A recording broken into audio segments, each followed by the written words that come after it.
All right. We are live now.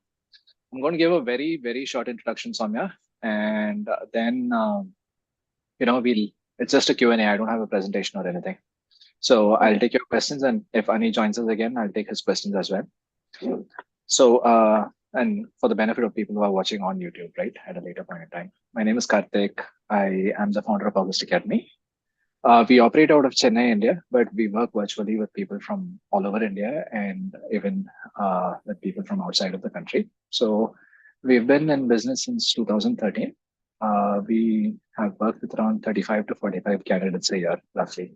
So it varies from year to year, season to season, and so on and so forth.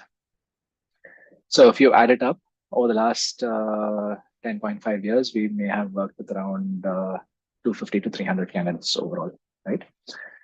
And from these 250 to 300 candidates, a good number of them have gotten into top 20 programs, several in the US. So this includes admissions from Harvard, Chicago Booth, Kellogg, MIT, Columbia, Darden Duck, uh, Cornell, Ross, Kellogg. So all these colleges.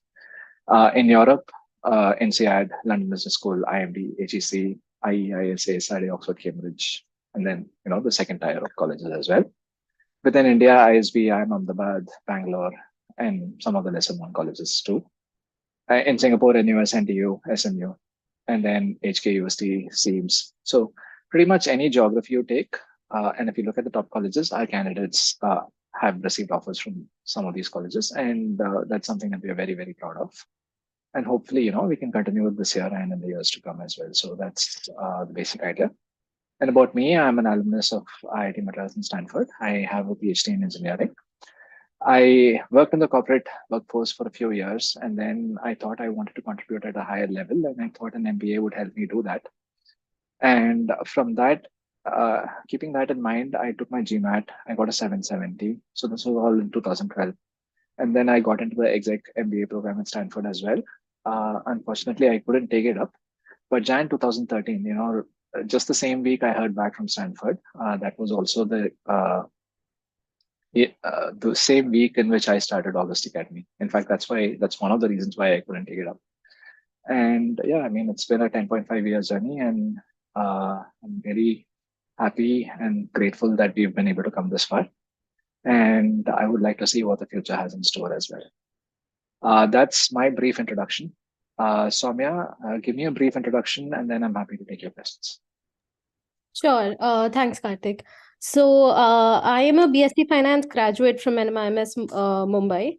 I graduated back in 2021, and post which I started working with Verity Knowledge Solutions as an investment banking analyst. Mhm. After which I joined Genpact, and I was working there up until May this year, again as in You're a investment. 2021 graduate, right? Yeah. Okay. Uh, and then I have some experience with my family business. And I'll be joining Goldman Sachs IB in January. Uh, Okay. I have also completed my GMAT and I got a 700 in my first attempt. Very good. Uh, so initially, I was targeting some US business schools, but I mean, I weighed the pros and cons and I would like to be closer to home. And Mhm. that's why now I'm thinking of ISB. Okay. So I have a couple of questions. Should I go Mhm. ahead? Yeah, yeah, please. Yeah. Yeah. So my first question is, I mean, I won't be applying this year, of course. I'm Mhm. planning to apply either in 2024 or 2025 whenever I feel like, I've gained meaningful experience from Goldman Sachs. Okay. Uh, so my question is, does a 700 score sound good to you given my profile? You're looking at ISB, right? Yeah. Going by current trends, yes, 700 should be okay for ISB for someone with the kind of profile that you mentioned. Okay. It's a little difficult for us to look at how all of this will change I next year and yeah. the year after, because especially the GMAT focus is going to come into play. So that's one thing. And sometimes suddenly in one year, there's a lot of score inflation. I know in the COVID year, a lot of people were getting 750s, like it's nobody's business. This year, 730 itself is a big score. So these things keep changing year on year. So, uh, but going by current trends, 700 should be good, um, and your profile should be suitable. But always definitely better to check again in the year you're applying. Okay. Okay. Another question that I had is one of the other consultant, he suggested me that I mean I can even apply this year and get my admission deferred just so I have a safety net and I can maybe join in 2025. Mhm. How would you suggest doing that? I mean, if you want to apply, you can, right? And what's stopping you? You have your GMAT done. Usually, that's the biggest hurdle for a lot of people. Right. And you want to pay them, I don't know, whatever amount for the application fee. And what's the worst result that you can get? You can get a rejection, right? I mean, and anyway, you're not going to join. You're going to apply again in 2 years. Yeah. So, I mean, if you're comfortable, then No, I I don't mean, think there's a. my question is more about how does that change my application? As in, if I'm going to, if I would have been joining next year, then my Hmm, goals, how I present my goals and, what I need out of an MBA, hmm. would have been very different than if I apply this year and get it deferred. So I mean, how does that change the whole process? No, I don't know if you should apply to get it deferred with that in mind. Okay. But if you have less than 2 years of experience, I think they have the EEO option where you can apply and then, I don't know, you may get some time to join. I mean, I know definitely when you're in college, you can do that. I'm not 100% clear on what the EEO option is, the entry option. Right. But if it is one of those things where you can apply now with the intent of joining 2 years later, then, go for it and do it. But if you're applying with the intent, I mean, with the expressed intent of joining next year, only to defer it later, I think that is probably just wasting people's time. Okay. Okay. And another question that I had is, if I mean, as I'm planning to apply either next year or in 2025, Mhm. if I change my decision not to, I mean, if I still want to study abroad, maybe in one of the top US schools, Mhm. what kind of things should I keep in mind so that, by the time I'm ready to apply, I Mhm. also have a solid, well-rounded profile? Is there something that I can do in the So meantime? definitely, I mean, put in good effort at Goldman. It's a great company. It's a feeder school as well. And try to get client exposure. Try to move as closer to the front desk as possible, assuming you're in the equity space. And then, if you can get leadership experience, well and good. Try to get some extracurricular experience as well. So these are typically the, what should I say, the nice things to do, the correct things to do. And if you have a year or two, you can work on improving your GMAT as well. That puts you in a position where you can apply to the best possible school at that point. Right. Okay. And another question, just the last question that I had is, I was also looking at some Singapore schools. Hmm. Um, as I mentioned that I would like to be closer to home, and I thought that maybe if I go to Singapore, just get my degree and then come back. Hmm. Does that seem like a good option? Will I get same recognition in India if I, maybe if I study from ISB or if I do something from SMU or NUS? If I come back to India, will it hold the same value? It should. It should. NUS definitely yes. SMU, I'm not 100% sure. You'll have to talk to some friends who are in HR Okay. because at the end of the day, their recognition is what matters the most, right? Yeah. Right. Uh, with regards to family and social circles, I don't know. Some people know NUS, some people don't know NUS. Yeah, yeah, SMU, a that's lot of what people it's may true. not know. Yeah. But I mean, that's just prestige and pride. It's not got any real world impact on your career profile. So talk to a few HR people, and they will be the best people to talk about how NUS and SMU are recognized. My sense is NUS will definitely be recognized on par with ISB. Right. SMU is a good enough school. It's definitely on par with ISB in regards to quality and all. But does it have the same recognition in terms of recruiting? I mean, I think it's better to get it verified. Okay. And just circling back to my previous question, you mentioned that I should do some extracurriculars. What kind of extracurriculars? I have some volunteer experience. Mhm. Uh, but apart from that, I mean, I don't honestly completely understand when anybody says about extracurricular activities. See, I mean, don't stress yourself too much. There is no ideal extracurricular, right? Right. There's Yeah. no one thing that will magically get you into Harvard. Okay. The idea is they want to see you as a person who's well rounded. Hmm. Okay. And they are looking to your extracurricular activities to see what kind of information they can get about you. Now, if everyone comes to me and says, I taught underprivileged kids physics, math, and science on Saturdays, then I really cannot differentiate between one person or another, right? I Right. mean, everybody's doing the same thing, and I've become a little cynical also. I mean, I don't even think people are like doing it because they want to do it. They're doing it because they want to get into business school, and that's somehow that takes that uh, sincerity away from me. But anyway, let's leave that aside. Yeah. But let's see. I mean, if you have decided that that is the way in which you can contribute best, what Right. does it tell me about you? You're somebody who likes teaching. You're somebody who cares for underprivileged children, and you've put an effort towards that. Okay. Right. If you're somebody who is part of a music band, what does that tell me about you? You're musically gifted, you're creative. Again, you work hard, Right. right? Yeah. Is one better than the other?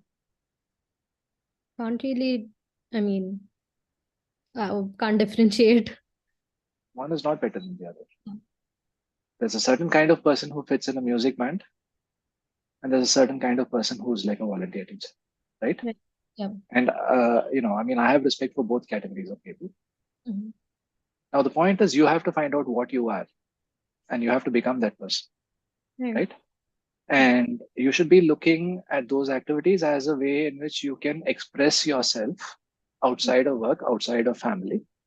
Mhm. And I will be looking at your extracurricular interests to gain more information as to what you are interested in. And that's all that matters to Okay. me.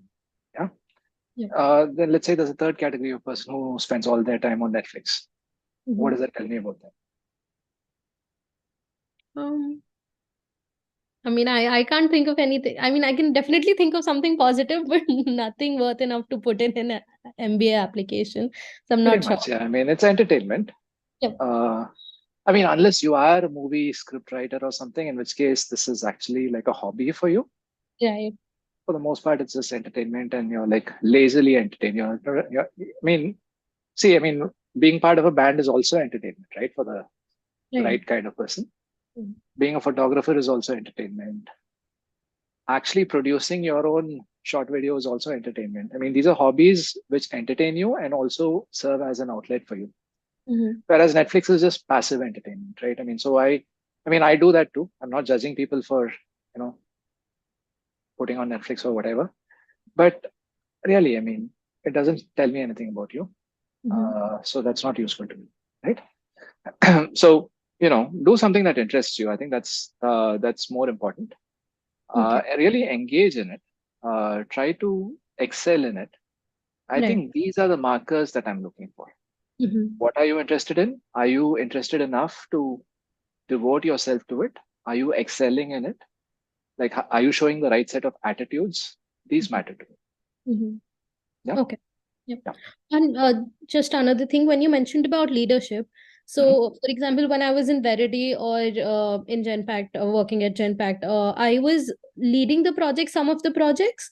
Mm, Uh, but as an analyst and someone who's just entered the industry, it is, I mean, it becomes a little difficult to express how you actually, quantify how you have led the team or in that sort. If you, mm, and now that I'm joining Goldman, I know for a fact that I'm not going to lead any team or uh, as such, have any kind of proper leadership experience. mm, So how would I mean, how do I convey that I am a good leader? mm. It's just the hierarchy of the organization is so that you don't, you just go, it doesn't happen so that you just go in and you get a team to lead. You have to start from the bottom. So I face a little bit of problem there. See, I mean, that is typically why it is better to apply after 4 or 5 years of experience Right. because that gives you the runway to get into that position, right? Right. And I'm sure you will also Mhm. uh, give it a year or two, and then you should also be like in charge of a small team, a small initiative, like a workplace initiative, like I don't know, like organizing an event or whatever, right?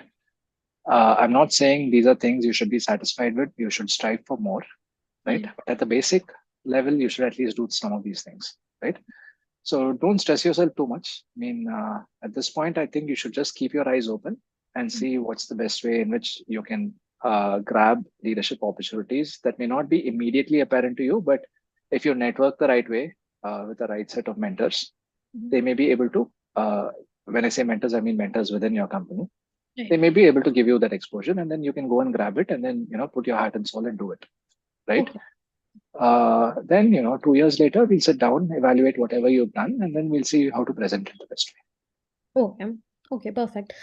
Just I mean, I think those were all my questions.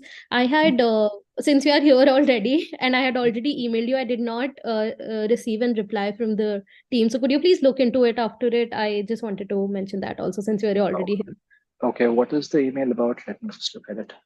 It was about the profile evaluation, something. I think I sent Okay, it. you can consider this to be the profile evaluation, Soumya. I mean, essentially, the idea is for me to uh, Right. Yeah. answer relevant questions, and Mhm. I think I've done that. And yeah, is there anything in particular you would want to talk there that uh, we haven't discussed already? Um. Okay, not that I can think of. I was not right now, but maybe I can email you if I have some other concerns, and maybe we can, Sure, sure. Give it some time. Mhm. I mean, join your new company, and then let's see how that shapes up. And then, give it at least 5, 6 months into the new role. Let's have some new information. I Right, think at right. that point we'll have something new to discuss. Yeah, Yeah. Okay. Thank you yeah, so much, Karthik. definitely, Soumya. Happy to help. Yeah. Hi, Anujan. How are you? Hi, sir. I'm good, sir. Thank you. How are you? I'm doing very well. Yeah. Give me a brief introduction, and then let me know how I can help you. Yes, sir. Before that, sir, like, are we getting our profiles evaluated here? Yeah, right now. I mean, I'm happy to take whatever questions. That's the purpose of our meeting now. Yeah. Okay, sir. Thank you so much. So, my name is Anujan. I Hmm. am from Sri Lanka. Okay. 28 years old. Okay. I did my bachelor's in economics, Okay. Loyola College, Chennai. Okay. So, I completed my schooling in Sri Lanka, and after schooling, I didn't join college immediately. I worked for a couple of years as a marketing assistant in a small textile company. Hmm. And then I saved up money, Hmm. went to India for my undergraduates. I did Hmm. undergraduates in economics Hmm. for 3 years in Loyola, Hmm. Chennai. Hmm. While doing my undergraduate, I was also working in a social enterprise startup Hmm. as the operations officer, just Okay. an operations officer there. Okay. And also involved with Sri Lankan refugees. Like I was helping them to get into colleges and mentoring them to um, pursue higher studies after school. Hmm. Okay. And then I joined the same company, same Hmm. social enterprise startup as Hmm. a chief operating officer Okay. after my graduation. Okay. So I've been working as a chief operating officer since then for 3 years now. Hmm. I lead two organizations currently. One is the social enterprise startup, and the second one is a not-profit company. Um, Basically, same companies but two different entities. Like it comes Hmm. under same umbrella. Hmm. So I'm the chief operating officer for both these companies. Okay. One company helps underprivileged artisans to sell their products across the world and Hmm. also does women empowerment. The not-profit company is helping underprivileged children to escape malnutrition in Sri Lanka, particularly in the northern part of Sri Lanka. Okay. So in the for-profit company, there are about 10 women working for us, Hmm. working with us like artisans. Hmm. The not-for-profit company also there's about 12,000 beneficiaries. Okay. So I'm currently leading a program which will benefit 12,000 underprivileged children in Sri Hmm. Lanka. Hmm. I work closely with the directors in Hmm. the organization charts, Hmm. and I also head a team of 12 people Hmm. currently. Hmm. Uh, there are only two people directly from our organization, rest of the others are from the government collaborations. Okay. So this is my work profile, sir. Hmm. And I am a first generation graduate in my family. Hmm. I come from a minority community, Hmm. and also my undergraduate GPA was okay, like 10 out. I got 6.7 out of 10, and I Okay. was Were you awarded a doing a lot of GPA at Loyola, or was it a percentage? 6.7, sir, No, out no. of Was it? 10. Are you converting? the GPA CG, or CGPA, sir. 67% might be because we have a uh, 10-point scale. okay, that's what I'm asking you. What is the native scale? Because a lot of people somehow they seem to be converting from one to another. That doesn't work that way. No, I didn't So, convert anything, sir. It's okay, so 6.7 6.7. out of All 10. right. Okay. Yeah, 6.7, sir. Hmm. And I also was in my college, there was an outreach program. Okay. I was head of the women empowerment team in Mhm. that program. Okay. Also being part of Friends of Police, and I've been doing a lot of extracurricular activities Mhm. throughout my life. Like I supported my parents from the age of 12. Like I Okay. would support them in their business. We have a very small business here. Mhm. And at the same time, I was also part of several other organizations which helps underprivileged people. That's Okay. how I got into it. Okay. And I also I'm a rugby player, Mhm. like not state level but divisional level. I Mhm. represented my school in Okay. rugby, basketball, and football, Okay. and that's about it. So like Okay. I Okay. don't Very good. have a like a particular order of narrating my story because I wasn't ready. Mm, No, that's fine. Yeah, I don't know. that's fine. Yes. That's fine. Okay. How can I help you? So my reason for me to apply for an MBA is I kind of felt handling these projects, I kind of felt overwhelmed. I was given these responsibilities like at once, like I wasn't prepared for that. Okay. Then I was trying to understand everything. Then in the future also, I'll be managing businesses, not only mine, other Mm. people's as well. Like underprivileged artisans, they can't go and get an MBA. So Mhm. I kind of thought like, okay, let me acquire this knowledge, Mhm. uh, take two step backs and then well equipped with relevant skills and do my work. So this Okay. was my plan. That's why I'm looking to do an MBA. Okay. Post MBA, I would like to get into Let's hold off on that for a something. little bit. What is your main question for me? Your question is, sir. Well, my question is for you, sir. Hmm. Based on my profile, what are the programs that I should target, and what are When my you say plus? programs, are you asking me should you go for an MBA or should you go for some other degree Yes, or yes, what? yes. See, I mean, if you're MBA in, and hmm.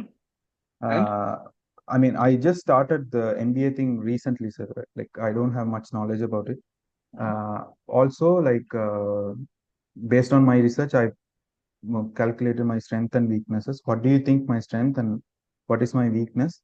How can I help myself to get into a good college? I can't join an Indian college because India does not allow foreigners to work there. So I'm looking at some other colleges abroad. Okay. See, what you should study is determined by the kind of objectives you have, right? If you want to get into business Yes, sir. management, then an MBA is a good program. If you're interested in the social and non-profit space, then you may be able to look into a master's in public work or something along those lines. Yeah, public administration, MPA, MPW. There's some programs along those lines. So that's part of the Okay, sir. answer. Then, other than that, I mean, your extracurricular profile is good, definitely. With regards to your professional impact, it's a little difficult for me to say. You Hmm. have worked in a space that is very attractive, okay? Because Right. what you say seems something that is attention catching, right? But at the same time, there's the opposite side to that as well. Okay, Mm-hmm. I need to evaluate scale, impact, what you've done, and specifically what your contributions are. All of those things are important as well. Okay, and provided we can establish that to reasonable limits, then I think your Mm-hmm. work profile is good. If we are unable to establish that to reasonable limits, then essentially what you have is a story, Right. not substantiated by facts. Okay. So I think without really having a deeper discussion with you, it's difficult for me to say where you fall. All right. You could be Right. the guy who's a do gooder, who's done a lot of things and created a lot of impact. and you have the facts to back it up. Or you could just be working in a space where a lot of good things are happening anyway, and you're deriving credit out of it. I'm not saying you're Mhm. doing that. There are people who do that though. Okay. Yes, understood. Whereas everybody who works at TCS does the same thing. That's the good Mm. thing and the bad thing about TCS. Okay. Mm. So there's nobody who's like, I mean, of course, people take credit for other people's work everywhere, but you can't go overboard with that at TCS. Right? Yes, yes, sir. So that differentiation we need to make, and for that we need to have a longer conversation. Okay, but let's assume that you're on the positive side and you can establish that you've done good, very good work. Then I think you have an excellent Yes, profile. Back it up with a good GMAT, and you should be able to do a good application. right, sir. So, Yeah. how do we like discuss it further, sir? Like, No, come should to I me book with a a GMAT. call or some? No, come to me with a GMAT. Right now, I think it's a little too mature. I mean, a little too premature. Right, Um, I mean, if at all, I mean, even I wouldn't know what to talk to you about, to be honest with you, Anusha. I think without GMAT, is it? without the GMAT, yeah. Okay. So get a good score, and then we can take it forward, and then happy to help. Oh, so the GMAT should be the first step. Because it is important, right? Right, In understood. order, if you're considering MBA programs, then definitely it's an important step, and we could have like a 2 hour discussion, and then I mean, uh, like without the GMAT, it doesn't make any sense. We are both wasting our time. Understood, sir. Yeah. Right. Thank you so much. Yeah. Any other questions? Hi Karthik, just a question. Mhm, So I have been discussing with my friends, and all of us have given GMAT almost at the same time. mhm, And these are a bunch of very smart people. However, everybody has scored in the 700 to 710, six mhm, ninety to 710 range. So mhm. have you been, I mean, is there a trend this year that people are not scoring more, or have you come across something like this? This year, in general, the scores are not as high as previous years, Mm. but there are a good number of people. I mean, there's a decent number of people with 740s and all, right? I mean, it's not like the score is not happening, Mhm. but the number of people who are getting those scores, that's definitely fewer this year than last year. Okay. Oh, thanks. Yeah. Yeah. All right. Anujan, any other final questions? So do you have any suggestions that for me to like take a GMAT course or something? Like, do you have any So GMAT, suggestion? typically eGMAT is good. Magosh is good. I think nowadays there's something called GMAT Viz. So you may want to check it GMAT out. course. I'm not recommending any one over the other. Uh, I mean, I don't have any tie-ups with any of these people. These are just names of some popular course providers that I have seen. That's all. Yeah. So what I would recommend is you have a conversation with each one of them, and whoever seems to be most suitable to you, you can go with that. And in-class work, I mean, definitely, I think in if you're living in Chennai, Manya Group has classes. Jamburi has classes. Then I think, yeah, these are two names that come to mind, but there could be a few others as well. So just talk to them and see who's in your neighborhood, who's offering favorable financial terms, which schedule is Yeah. to you, right? I mean, somebody may be offering Saturday afternoon classes and you may not be free on Saturday. You will only be free on Sunday, Finally, if Yes. everything fits Understood. and there's still two or three places where it seems to be working, then go with wherever the teachers are better and the material is better. Right. I think I should get the GMAT Focus Edition. That I is think so correct. Yeah, because yeah, I yeah. don't think I Pretty have much, yeah. Now only that enough is available, time. so you should go for that. Yeah. So I think the schools will start accepting it, right? Like in the That is next correct. Yeah, yeah, admission yeah, season. yeah. Okay, sir. Fair enough. Thank you. All right, all right. Yeah, I think we had Ani join us briefly, and then he dropped out. He joined us again. He dropped out again. So anyway, it's been about half an hour or so. He's not back, so maybe we'll just close our call now. Thank you, Soumya. Thank you, Anujan, and hope I was able to answer your questions. All the best with your GMAT, Anujan. And Soumya, if you have 2 years, you can also work towards improving your GMAT. I think that's ample time. and happy to help you guys in future. So please keep in touch and let us know how your journey goes. Thank you, sir. Thank you. Thanks, Karthik. Thanks for the help. Bye. Bye.